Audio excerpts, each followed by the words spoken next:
একে একে 4-5টা মেয়ে সন্তান জন্ম হয়।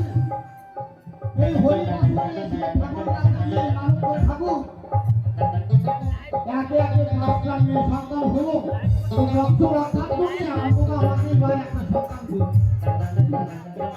কিন্তু দেখা গেল সেইবার চান দিলেও দেখা গেল এবারও সেই গার্লস স্কুলের গেটের মতো, গার্লস স্কুলের গেট তখন খুলে দিলে মেয়ে বেরোয় সব, এবারও সেই তাহলে গুরু গৃহে গিয়ে জানা যাবে যে কিসের কারণে ছেলে হয় আর কিসের কারণে মেয়ে হয়। হরি বল হরি বল হরি বল।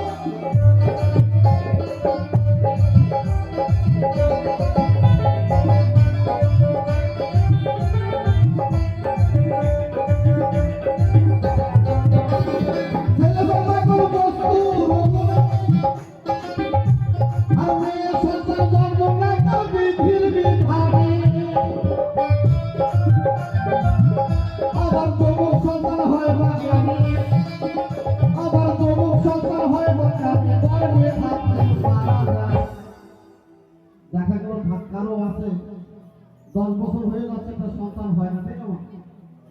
ঠাকুরের কাছে যে একটা সন্তান গর্বে এবং সেই গর্বের সন্তান গর্বে নিধন হতে কিসের কারণে?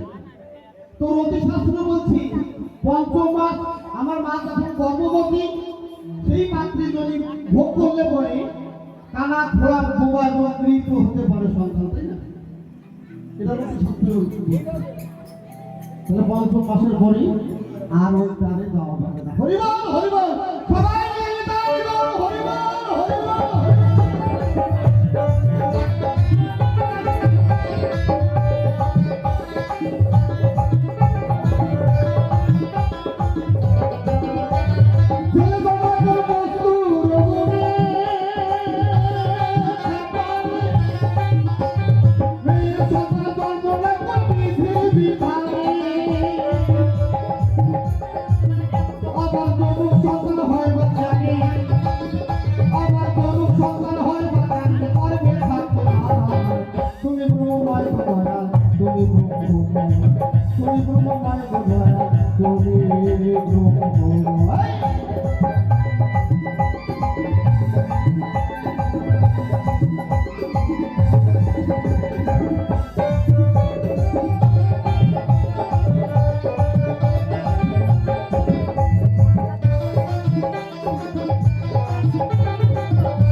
তো বলছি সত্য করে বড় দয়াল মাতৃ গর্ভে কেন হিন্দুদের সন্তান হয়? হরি বল হরি বল। তো কিছু কিছু লাগাই বলছি মহাজন মন্ত্র দয়াল প্রথম জন্মে যদি অনেক মা আছে অবৈধ সন্তান ধারণ করে, তাই না?